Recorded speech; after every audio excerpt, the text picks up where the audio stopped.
Okay. Okay, thank you. Everyone hear me okay? Hopefully everyone can see my slides okay. Just let me know if there's anything that goes on during the talk, Cecilia. Thank you for having me today. My name is Mark Todd. I'm the ECLS Clinical Specialist Coordinator for the ECLS program at Sick Kids in Toronto.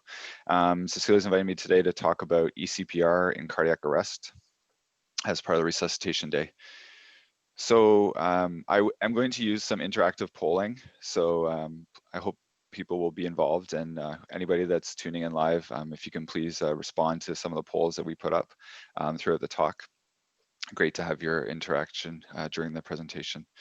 So I'm going to talk today about learning to learn and understand how eCPR is used right now at Sick Kids in 2020.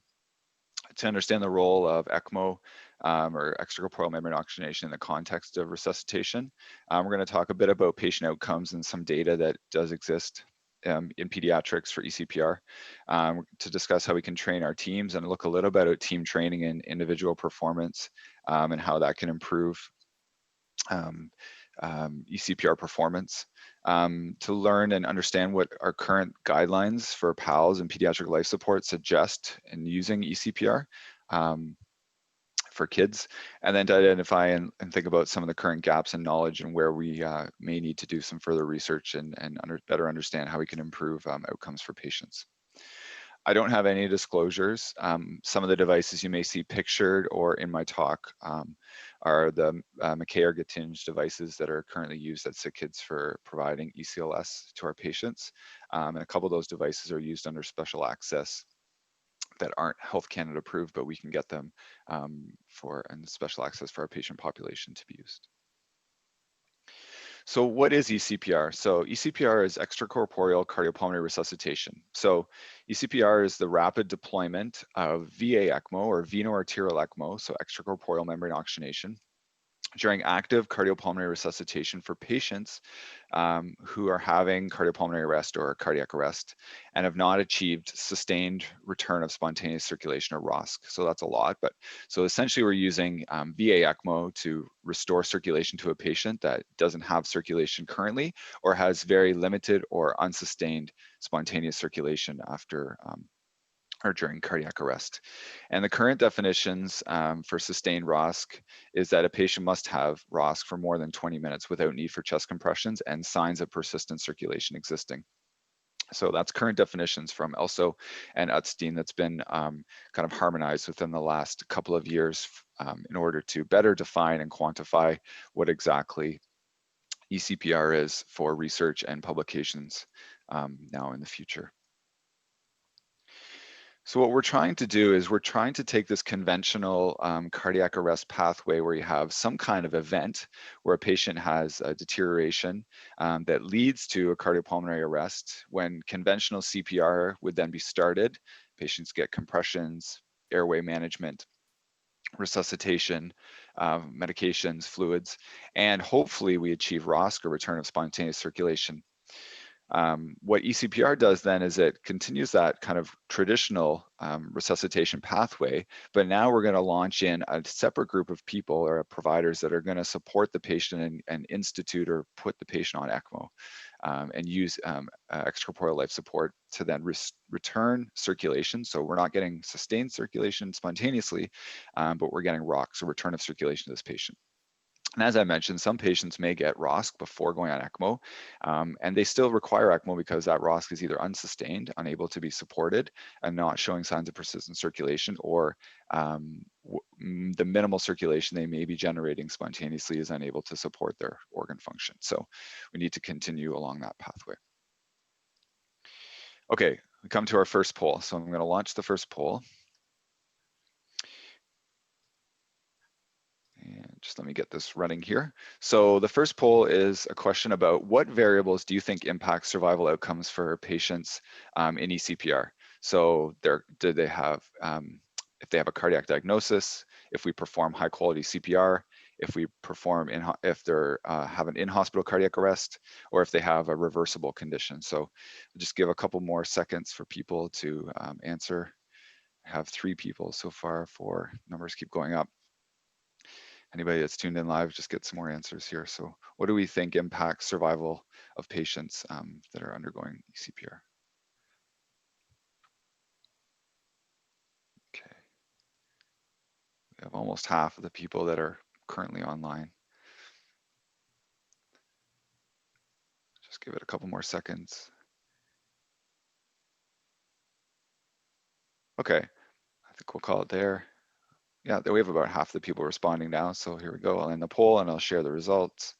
So the majority of people think that all of the above, all those factors are going to impact survival outcomes for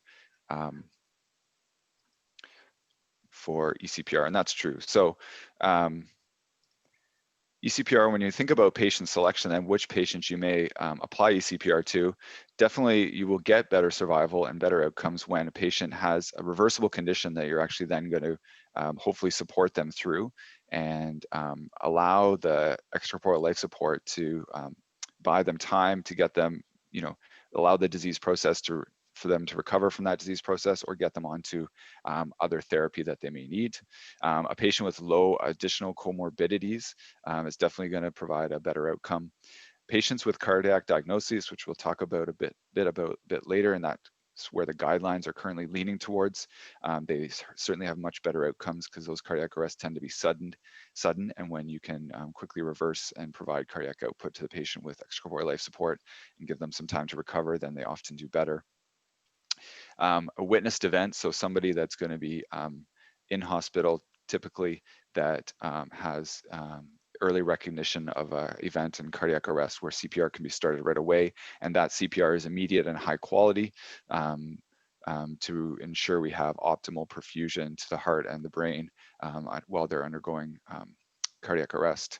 And then early initiation of the eCPR process is going to be another factor, which we'll talk about in a bit.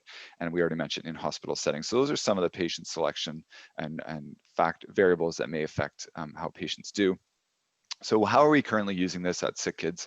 Well, our purpose really is to restore oxygenation and substrate delivery, so for gas exchange. So we want to ensure that end organ perfusion and delivery of oxygen to those tissues is being achieved.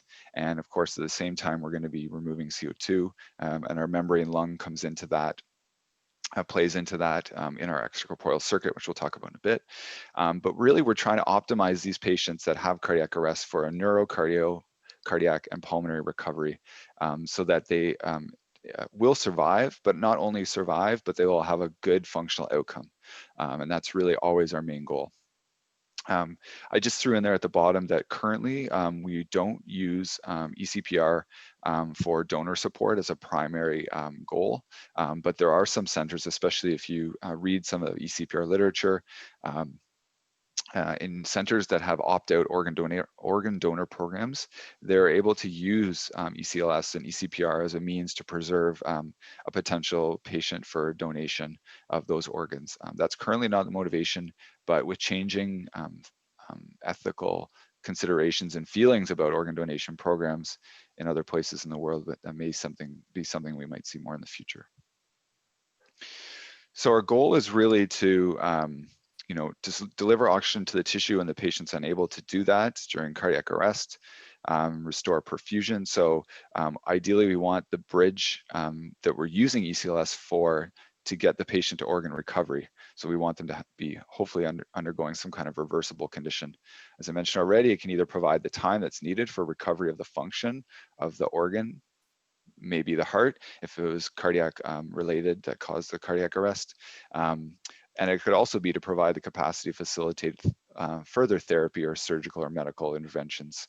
So many places that in adult care that are now doing eCPR, looking at it from this perspective, in that relatively healthy younger adults that have sudden cardiac arrest can be stabilized on ECMO or eCPR process and then transferred to a cath lab for an intervention on our coronary vessel or a stenting of a vessel if that was the cause of the cardiac arrest.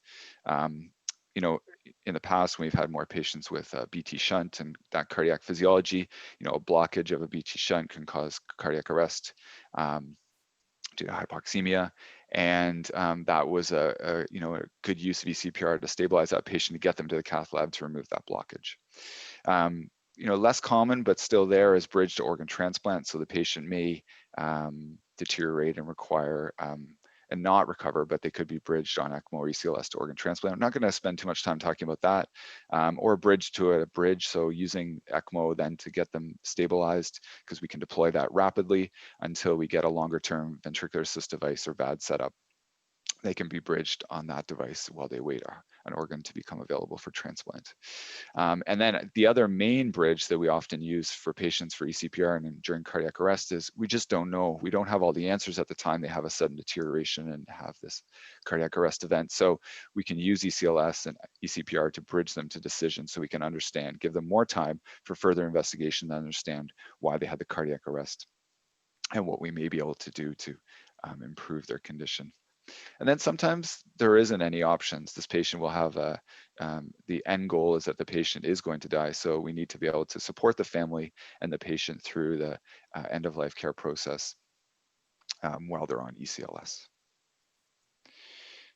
So when we think about the use of eCPR and ECMO during a resuscitation, as we mentioned already, there's some kind of an event that happens that's led to a cardiac arrest. And then we deconstruct these events and we break it down through using this kind of similar eCPR timeline. So we have an interval where A is the start of the arrest to the start of CPR, and ideally if it's witnessed and in hospital, that should be as minimal as possible, especially in an intensive care unit setting where you have often one-to-one monitoring and nursing and continuous monitoring of a patient. So early recognition should happen quickly, that CPR could be started, resuscitation can occur. And then the B interval, the next point in time, is your decision from the start of CPR to actually activating that eCPR process. So that may look different at other centers versus how it looks at sick kids, but we'll go through that a bit of how it looks for us.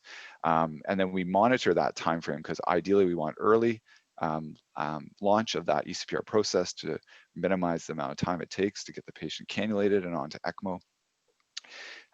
So within the first few minutes, ideally in less than 5 minutes, we would want that 5 to 10 minutes, that B interval to occur. So not responding to conventional resuscitation measures.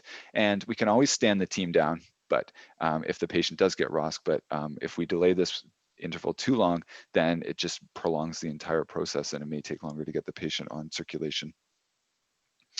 And then C is the last interval between the launch of that formal eCPR process and when the patient gets return of circulation. And currently our benchmark is ideally all of this to happen in less than 30 minutes. So the first thing I'll talk about is the team activation and how we can get that team notified and happening quickly. So at Sick Kids, we have a group page that goes out, so it's centrally activated through our communications department. Multiple services can initiate that. So if a patient had a cardiac arrest in the cath lab or in the operating room, then those groups can activate eCPR and get the team notified and move to that area to initiate ECMO or eCPR for that patient. If it happens in the intensive care unit, then we can do that as well through that activation. Ideally, the activation is fast and that all the necessary members get included at that time of the initial page so that they can be responding as quickly as possible. So what happens when that eCPR process is activated? Well, continuous or conventional CPR measures continue by the code blue team or the critical care unit or intensive care unit or OR or cath lab team until the eCPR team arrives. And currently what that looks like at our hospital is we have a core dedicated ECMO specialist who's a provider, a nurse or an RT that is trained to initiate ECMO during eCPR. That's always in-house 24 hours a day, 7 days a week, carrying a pager to respond to these events. We have a CVS fellow that's a cardiovascular surgical fellow that's on call in the hospital 24/7 that also carries that eCPR pager. Our cardiovascular perfusion department, they have a person that's on call for eCPR. After OR hours, they may be at home, but they will respond and come in when they're able to travel in. And the CVS staff physician that's on call may also not be in-house if it's outside of operating room hours, but they will come in. And then additional pages from this notification system go to myself as the coordinator, the charge nurse, charge RT, so that they can help set up and prepare equipment or bed space where the patient might be cannulated. The physician that's activating the code would get the page as well. And then our additional surgical and medical ECLS fellows in our program. Okay, so that's a bit about the activation. So my next poll I'm going to launch here is going to then, we're going to get into talking a bit about what impact does CPR duration have on survival outcomes for eCPR patients? So I'm going to launch the poll. So do you think it has a high impact so that time is very critical? Do you think it has a low impact where time is not really that important? We can, take an hour to get this patient onto ECMO during eCPR. Do we think it depends? We're not sure fully the impact. And we maybe need to do more research into that, or do we think that there's no link between the duration of time it takes to get a patient on ECMO and the outcomes? Just give a few more minutes for people to respond.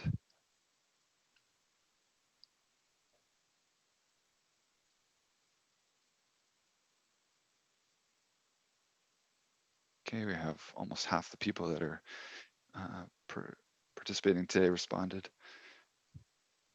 Just give it a few more seconds.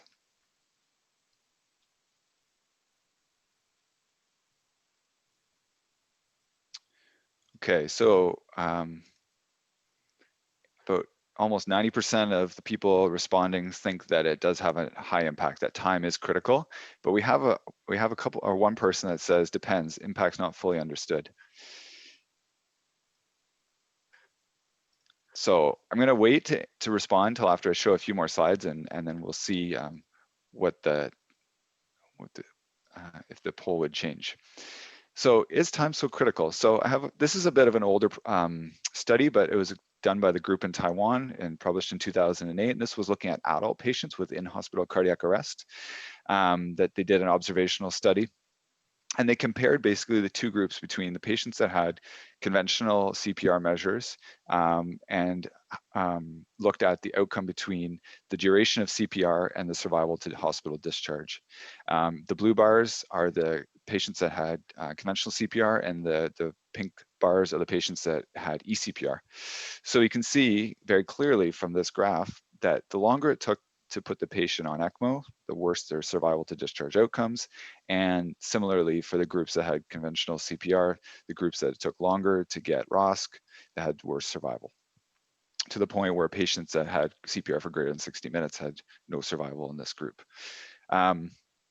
So that's one set of data. Another more recent publication is this one from Germany and in 2017, which looked at, it was an adult study again, about 133 patients from a single center, but this included both in-hospital cardiac arrest and out-of-hospital cardiac arrest patients. And they didn't look at any longer-term or neurological outcomes and reported on those, but they did look at basically the survival to hospital discharge.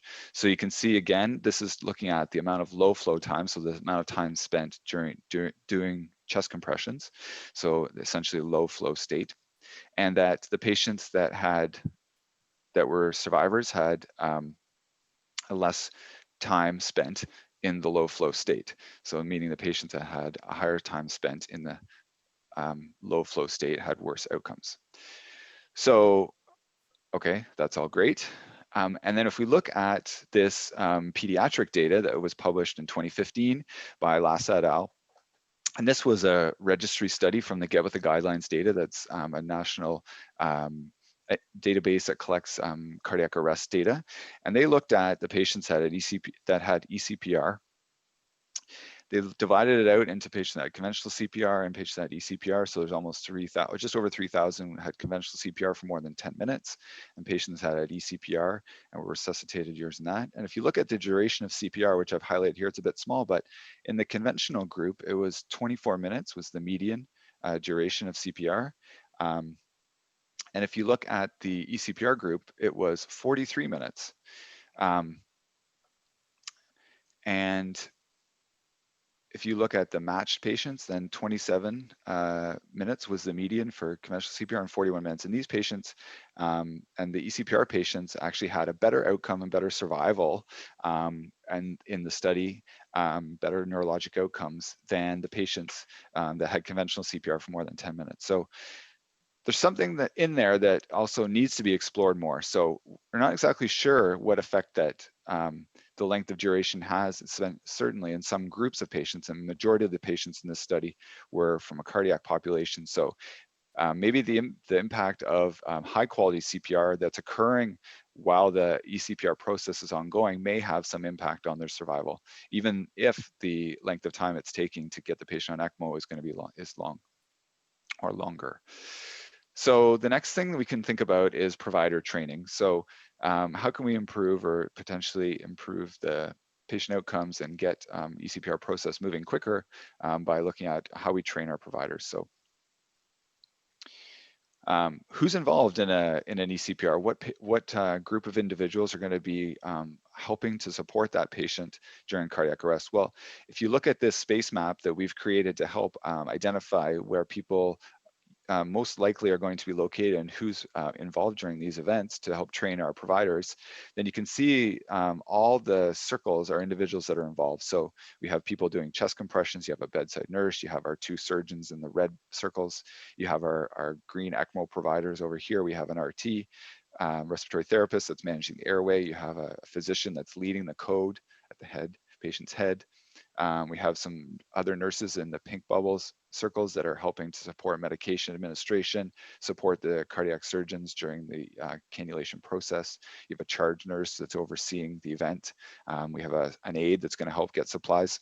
Many individuals, and this is just the main people that are included in the event, but we also usually have an outer loop outside of these individuals that are additional support, helping to provide other equipment or supplies as needed during one of these events. So how do we go forward and train and make this process run smoothly? I like to think of it a bit like an F1 racing pit crew. This team has to be able to be ready for when the patient arrives, have everything in place and kind of change the tires, get this car fueled up and ready to go again, or get the patient on ECMO within a very short period of time. And everybody has to work together. And if you think about, imagine a cardiac arrest and an eCPR similar to this pit crew, you have a group of individuals around that are trying to achieve this one common goal that are going to come together during this event. But all have to be somewhat orchestrated and synchronized to be able to make this run and happen effectively. How do we do that? Well, often we need clear delineation of what the roles are. So, these couple of pictures at the bottom are not meant for you to read, but are actually our roles and responsibilities for each of those providers that you saw on the bubbles, the circles on the space map, and what their actual role is and responsibility is during one of these events, so that it's very clear when one of these events happens that each individual knows what they're supposed to do, so that there's not overlap and that nothing is left without an individual taking responsibility for that. And we use this to help train our teams to be ready for one of these events. If you look at this this kind of flow graph here, this was some work that was done by Lily and Sue and the group at DC Children's and was published in 2014. And this is in the supplementary material from one of their simulation studies, which I'll talk about in a minute. But essentially, they process mapped what events needed to happen at their center to initiate eCPR and put a patient on ECMO. And they found that there was over 90 tasks that were necessary to be completed by the multidisciplinary team that was involved in one of these events. So you can just imagine the enormity of how many things are occurring, so the complexity of one of these events. So in order to do that and to achieve good outcomes with this kind of program, you need to have good provider and team training. So one of the other ways you can look at and help support team training is by utilizing the sim zones kind of model, where this is just kind of a framework in order to help provide guidance in training teams. So, an individual that's just new to this kind of eCPR process would start at the kind of the zone 0, where you have individual learning happening. They understand and learn about what the eCPR process is, kind of what their roles are. And then as they progress and start to develop more experience, or as you're trying to progress them through and get them more proficient in how to, and competent in how to undertake their role during eCPR, you advance along this kind of framework to get them into more than partial team training with some role playing. And then, at the end, you're doing ideally some more high fidelity simulations, more complex simulation with some debriefing, and then preparing them hopefully for a real life event with debriefing after. So it's just kind of a framework you can use, and that's available in the literature for anyone that's interested in that by Weinstock. Okay, so we're up to our third poll, so I'm just gonna get this poll set up, but basically we're now thinking about team training. So does your center use simulation or team-based training for resuscitation or ECPR?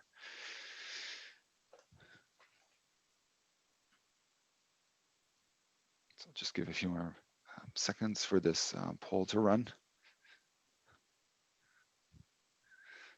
So far we have a mixture of answers. About almost half the people tuning in have responded.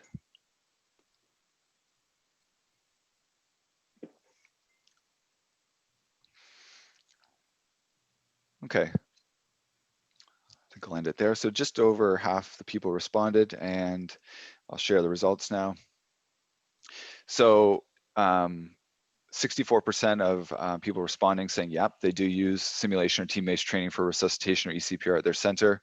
18% said no, and 18% said working on it. So that's great. It's great to see those numbers. Majority of people, it seems, are using some form of team-based training or simulation for resuscitation or ECPR.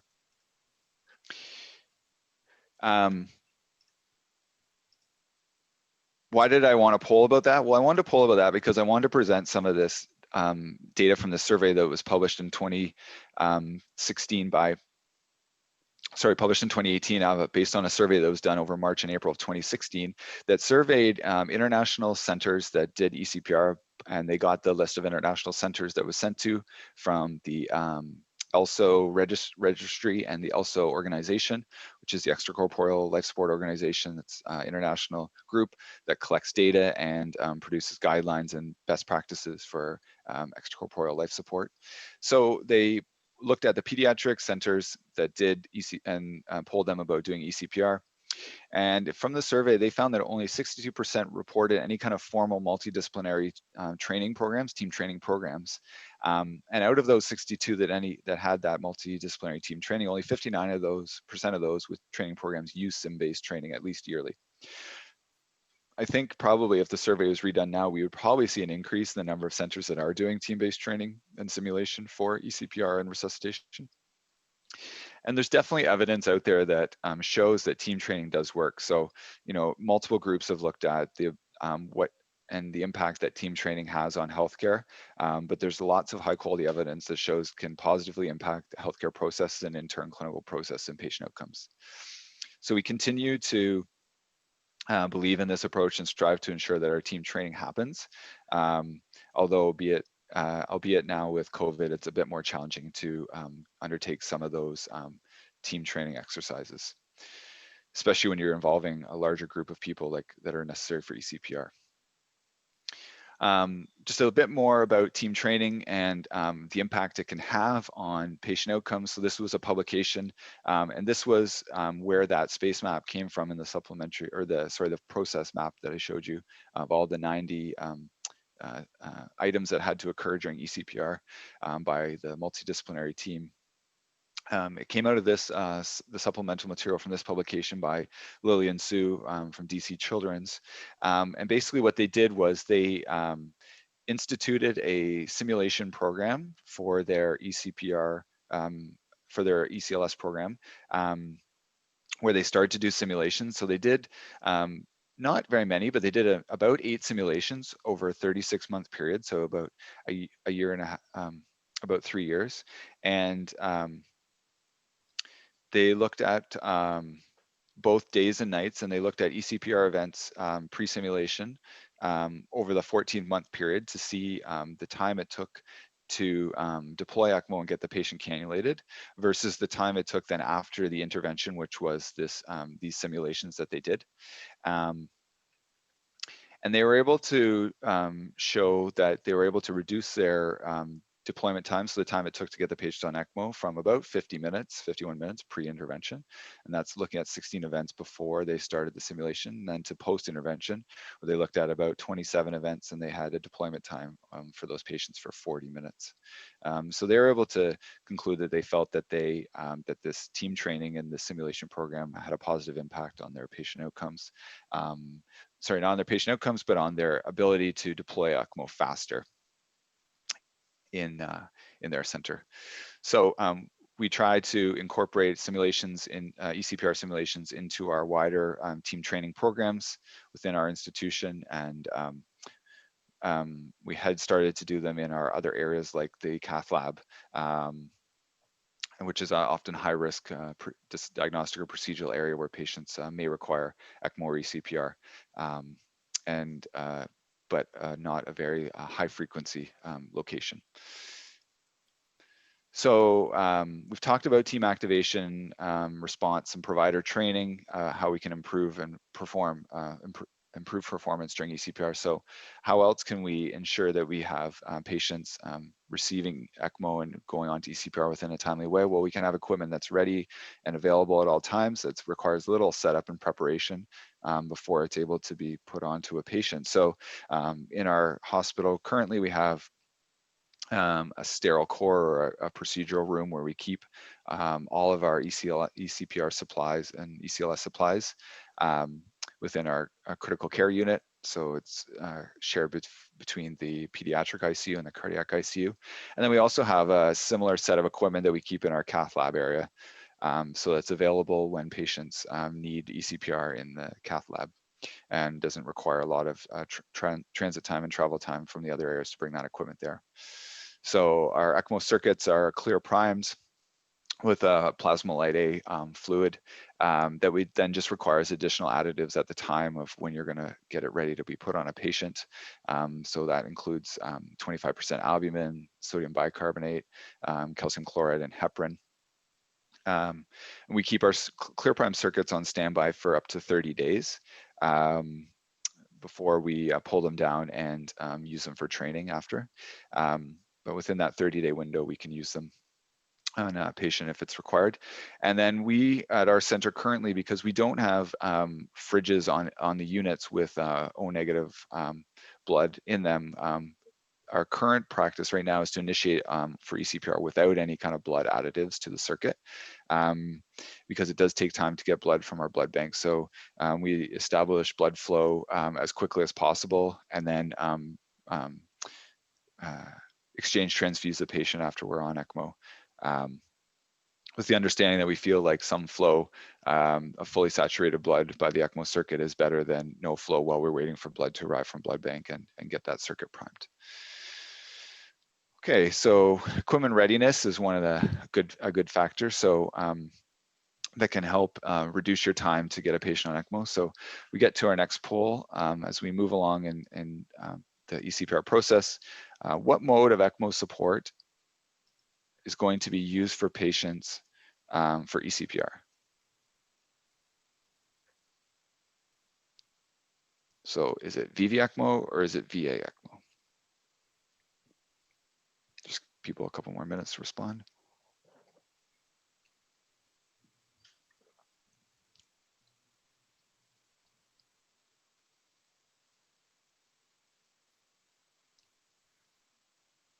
Okay, we have about half the people responded.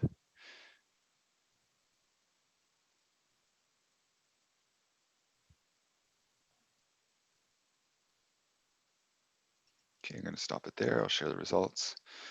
So we had 70% of people responding that VA ECMO and 30% of people responding VV ECMO.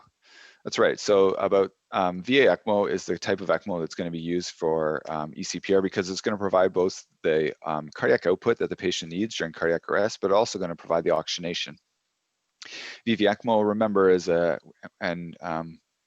if you remember, is a primarily respiratory support. So it's going to remove blood from a vein and put it back into a vein. So it's not going to provide any kind of cardiac output back to that patient. So not the type of mode that's typically used for eCPR, because we need to restore that cardiac output to the patient. So we need to take blood from a vein. So if you think about an ECMO system or how we're going to institute ECMO for eCPR, by starting at the bottom of the slide where the blue arrow is, you have a venous drainage cannula that's going to remove blood from the patient. It's going to pump within the system as we move towards the left of that slide, where you can see the circular round device there. That's our pump that's going to pull the blood out of the patient, centrifugal pump, negative pressure, and then it's going to move that blood forward through our system up towards the membrane. They're labeled at the top in the diamond shape, where it's going to provide the gas exchange. So not now, because we are bypassing the lungs by pulling blood out of a vein and putting it back into an artery, we're going to bypass the lungs. So we need to perform that gas exchange. So a blended mixture of either air and oxygen, or 100% oxygen is going to go into that membrane lung, that artificial lung, and provide the gas exchange, remove the CO2. As you can see, CO2 coming out and oxygen is going to go in. Now our blood turns red because we've added oxygen to it. And it's going to go back into the patient through an arterial cannula under pressure now. So we're going to provide a cardiac output to this patient that's suffering from a cardiac arrest that has little to no cardiac output other than what we're providing from chest compressions. And that oxygenated blood then is going to go out and perfuse the organs that are not adequately perfused or poorly perfused during chest compressions. The additional thing that we can provide within the system, and you can see a small thermometer there, is temperature control. So we can regulate the temperature of the patient as well, as that blood's being pulled out of them, exposed to the ambient environment. And then before going back in, we can regulate that temperature to whatever we determine it to be, typically between 34 degrees and 37 degrees. So when we break down the system, then we need to get blood in and out of a patient. So that's through a type of a cannula or a tube that goes into a vessel or the heart that's going to then move the blood in and out of the patient. So just 3 examples of cannulation of patients. So the picture towards the left there of a patient, you can see it has an open sternum, and that's very common for patients that have had post-cardiac surgery or a recent cardiac surgery where you can reopen the chest to get access directly to the heart. So then cannulas go directly in and out of the heart. Venous cannula typically in the right atrium, and an arterial cannula going back into the, returning the blood back to the patient into the aorta. And then if you look at the picture on the top right, that's typically a patient, a small baby or a young child that hasn't had a recent surgery, or you're not able to reopen the chest because of risk of damage to the large vessels there from scar adhesion tissue that may have formed after the surgical intervention. So typically patients get cannulated then in the neck. So the carotid artery and the internal jugular vein are used to access to remove blood and return the blood back under pressure. And then the lower picture is probably for your patients that are usually greater than at least 20 kilos, but typically more than 30 kilos. In adults and adolescents, they're much more common to see a femoral cannulation, where we use a femoral vein and femoral artery to remove and return the blood back under pressure to the patient that's having cardiac arrest. Advantage of femoral cannulation is it can be more distal from the site where chest compressions are occurring. So you may have actually fewer interruptions in chest compressions while surgeons are cannulating that site. But it requires a patient with large enough vessels to put a large enough cannula in there to get the sufficient flow that's required to support their cardiac output during this time. And typically in kids under 20 kilos, those vessels are small, and certainly until they start bearing weight, they don't get very big. So it would be challenging to use those vessels. So when you're thinking about the cannulation, the vascular access is going to be the peripheral for the young kids and babies, so the neck, older adolescents, older children, adolescents, and femoral vessels, but also central for patients that have had recent cardiac surgery. They're coming back from the OR with an open sternum, or recent surgery where you can reopen that sternum, typically up to about 14 days. And it gets more challenging after that. You can have single site, like the right neck being accessed, or you could have, if required, depending on certain situations where you may not be achieving adequate support for the patient, you may have to access multiple sites by having multiple cannulas and to pull additional blood out of the patient. A bit more complex than this talk gets into, but that could be a possibility. And then cannula types are used for VA ECMO are going to be single lumen. So, if you think about, you know about VV ECMO, then often we can use a double lumen cannula, but we're not going to be using cannulas like that for eCPR, for VA ECMO. And then each cannula has a certain flow rating or amount of support it can provide to a patient based on pressure and resistance through that cannula. So the cannula is attached go into the patient, and they connect to our circuit. And within our circuit is really the two main components that we talked about. The pump on the right, which is at Sick Kids we use centrifugal pumps, but you could also use a roller pump depending on the center you work in. Some centers elect to use that in smaller kids, and then centrifugal pumps for older children. But our practice has always been to use centrifugal pumps, so we currently use a centrifugal pump. But remember, it's a continuous flow device, so it does not produce any pulsatility. It's like turning on the tap. When the tap's turned on, flow comes out, and until the tap's turned off, then you'll get a continuous source of continuous flow without any kind of pulsatility, meaning patients without native contractility still, you would essentially see if they had an art line in place, one flat line as a mean pressure. And until they recover some pulsatility, you may not see any kind of wave to that art line. The other main component of the ECMO circuit or the ECLS circuit that's used for eCPR is the oxygenator. Because we're bypassing the lungs by pulling blood out of a vein and returning it back to an artery, then we need to both oxygenate that blood, so we need to add fresh gas to it, oxygen, and then we need to remove the CO2. So this device you can see on the left, a diamond-shaped device. These are two examples, McKay Getinge oxygenators, pediatric, and on the top in blue, and the larger adult Quadrox on the bottom. But based on just surface area and larger surface area for a larger patient, but required to oxygenate or ventilate the patient as you provide this support. And then when you have that all connected, it kind of looks something like this. So what does that imply for your patient? Well, they're going to have this pump, artificial pump, ECMO pump in place. They're going to have an artificial membrane that's going to oxygenate the blood. You have two large accesses at the minimum. They're going to drain the blood out and return the blood back to the patient. You're going to be anticoagulated at some point because all this circuitry doesn't like the blood being exposed to this artificial circuitry, wants to activate that inflammation and coagulation cascade. So things will clot over time if we don't institute likely some kind of anticoagulation. And then, a patient that's undergoing eCPR may have deranged coagulation pathways because of hypoxemia or insult to the liver. So we may need to, and often provide some transfusion therapy because they may be bleeding. So they're going to get blood products during that. So how do we manage a patient on ECMO or after eCPR? Well, we typically manage them as we would our normal hospital protocols for ECMO once they're cannulated and we have flow established. One of the main, most important things is ensuring and understanding what their level of neurologic recovery is, and ensuring we do everything we can to protect and ensure we have a good neurologic recovery. So during and after CPR, some centers still elect to cool patients or, mild hypothermia to provide some neuroprotection, versus other centers will just look at maintaining normothermia and preventing hyperthermia, because that seems to be somewhat protective for the brain if we prevent it from undergoing a high oxygen demand after one of these events. It's important to do neurologic assessments after you've ensured that all your sedatives and neuromuscular blockers are out of the patient and you've stopped giving them, and after they're hemodynamically stable. It's going to be important to evaluate now that they're supported on ECMO and what their heart is doing. So getting an echo to understand if there's any kind of hypertension, especially in the left side of the heart, that may need to be offloaded and decompressed to allow this heart to recover. And there are different ways you can do that. So a trip to the cath lab to perform a blue natral septostomy is often done in our center for small patients that have LA hypertension, and we need to offload the heart and let the heart recover.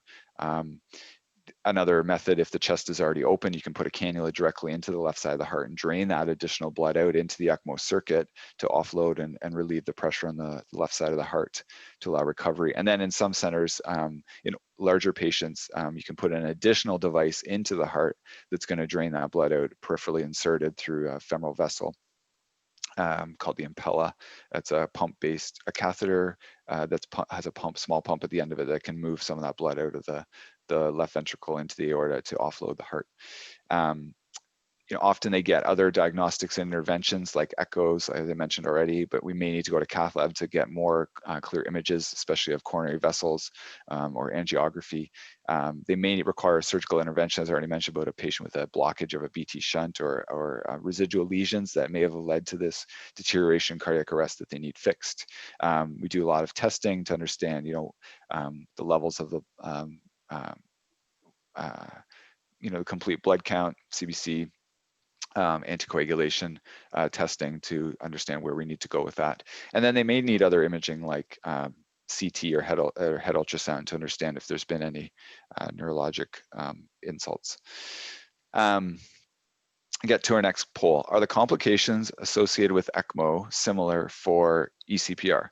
So I'm going to just get this poll running here. Essentially, so do we think that the complications that are associated with a patient being on ECMO are going to be similar for a patient that's on ECPR? So the options are yes, no, or you're not sure.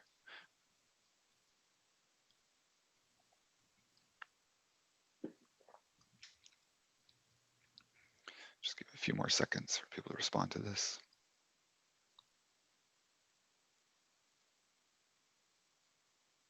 Okay, we have 8 people. I'm going to end it there, share the results. So yeah, so one person, individual, 13% weren't sure, 88% were sure that they are similar. So that's right.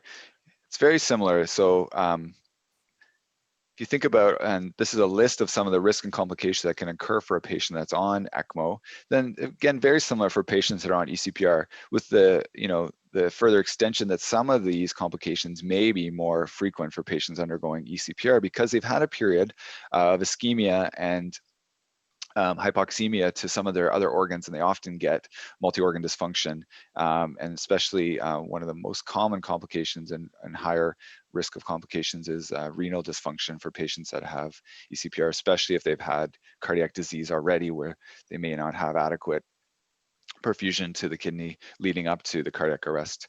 But you can get many things that can go wrong, mechanical factors wrong with the pump, and you can see some of the percentages reported in the ELSO registry in the literature related to how frequent some of these complications occur.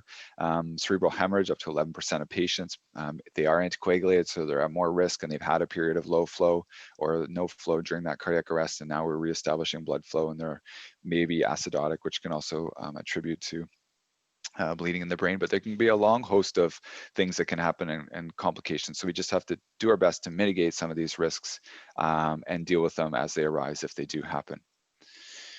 So now I just wanted to get into a bit about what our current recommendations tell us, so whether we should or should not use ECPR for patients. So if you look at the current PALS guidelines produced by the American Heart Association in circulation and published last in 2019, their current recommendation is that ECPR may be considered for pediatric patients with cardiac diagnoses who have in-hospital cardiac arrest, and that's happening in settings where existing ECMO protocols, expertise, and equipment are in place. So that's a class 2B recommendation with a level C evidence. So, and again, we'll talk about in a minute, but there's not a lot of evidence out there. They're currently, they conclude that there's insufficient evidence to recommend for or against the use of ECPR for out-of-hospital cardiac arrest or for patients with non-cardiac disease with in-hospital cardiac arrest refractory to conventional CPR. And we'll talk a bit about that in a second. So how did they get to these conclusions? Well, there were 3 studies in the recent review that they looked at to produce this recommendation. Just to note, there's no prospective randomized trials, which would be very challenging, I think, to undertake in anyways, because I'm not sure that people are going to ethically agree to randomized pediatric patients in centers that already do ECMO or have ECPR to not use ECMO or ECPR and only get conventional CPR when there is this feeling and understanding, if you're having that program already, that you feel you think that ECMO has value and ECPR has value for patients. So, and then what's published is very limited, and that's mostly comes from registry and retrospective reviews out there. So I won't review all of them, but I just wanted to review the one publication that I already mentioned but it's from Lassa et al. In Circulation in 2015, where they looked at the Get With the Guidelines data. basically they reviewed about 13,000 events, and they looked for these, kind of excluded these patients from those eligible events, and they found about almost 4,000, so about 3,000 of them were CPR greater than 10 minutes. They looked at eCPR patients as well, and they had about almost 600.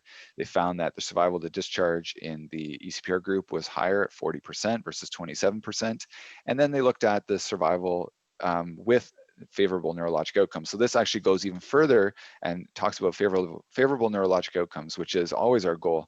You know, whether they survive or not may not be as important as actually how functional they are, or what their favorable neurologic outcome is in the survivors.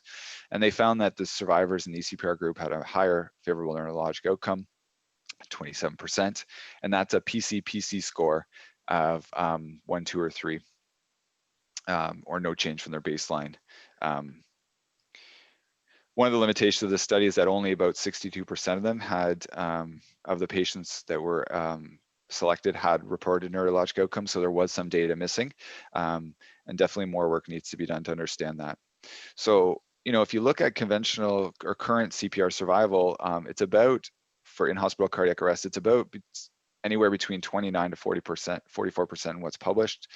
There have been some eCPR studies for in-hospital cardiac arrest that suggest survival, and those are some individual centers, hospital survival discharge up to 48%. There is evidence, the evidence though about neurologic complications or outcome is definitely lacking. And one more recent publication that comes out of the THAPCA data, that was therapeutic hypothermia after cardiac arrest and targeted temperature management, large multi-center study that was done, and there's been a recent publication that's looked at the ECMO patients that were enrolled in that study, so who underwent eCPR for cardiac arrest, and only about just about a third of those patients who received eCPR for in-hospital cardiac arrest had a good neurobehavioral outcome at 12 months of age, and that's using the VAPS-2 neurologic neurobehavioral outcome scoring that's published. So definitely we need to have we need to do more research and better understand what the neurologic outcome and functional outcome of patients is after eCPR. And again, you know, one of the sources of data for the survival is the eCPR data from the ELSO registry. So both in the neonatal and pediatric groups, about 42% in one of the most recent registry reports, survival to discharge. Again, not looking at neurologic outcome, but just purely survival to leaving the hospital. And then a bit lower in the adult group, about at 29%. When you look at our data, we have very similar numbers to the ELSO registry, and I'll just draw your attention to the bottom two graphs where we separate out the patients that have cardiac diagnoses that went on for eCPR versus the non-cardiac. And you can see in the non-cardiac group, survival is definitely much lower, and that's why current guidelines often recommend against using eCPR in those non-cardiac patients, because they've had periods of hypoxemia or other morbidities that have led to the cardiac arrest, and they often have less functional or worse outcomes and poor survival. So in our center, patients that don't have cardiac diagnosis are very closely evaluated if they have a cardiac arrest before it's decided to initiate eCPR. And in our cardiac population, you know, most patients are included for eCPR unless they have been discussed and reviewed for not eCPR, and that's been identified in their chart. One of the last things I was going to talk about is a bit about team performance. So how can we improve the outcome for our patients during eCPR is, well, looking at things like a hot debrief, a daily ECLS rounds at our bedside, and a monthly ECLS review. So some of this comes from a recent publication by Lawson and Dr. Gregarian in 2018 in Frontiers, where they looked at establishing and sustaining an eCPR program. So one of the things that we've done at our center is a hot debrief that occurs after the event, the eCPR event, within the shift that it occurred on, to understand systems, teamwork, logistics that went into that happened during the event, and understand if we can make changes to improve our performance.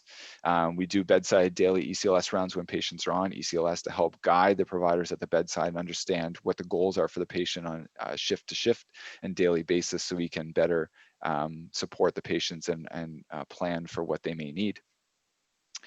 And we then have monthly ECLS reviews where all the cases are reviewed with the interprofessional team on a monthly basis, so a more cold debrief, and then create lessons learned and educational or action plans out of these meetings if we need to make improvements on systems or training or performance moving ahead. And we create these kind of timeline reviews so we can understand where we might be able to make improvements in our system. But as I mentioned already, there are many questions that still remain, gaps that remain in the literature for this. We need some comparative studies in in-hospital cardiac arrest versus out of hospital for anybody that's still questioning whether we should offer this to out-of-hospital cardiac arrest patients. What impact does the quality of CPR have before and during the ECMO cannulation? So, and how can we actually quantify that? What's the best access for ECMO? Neck versus going central versus going femoral during resuscitation for the best outcomes. Don't really know that. There has been a lot of study on that.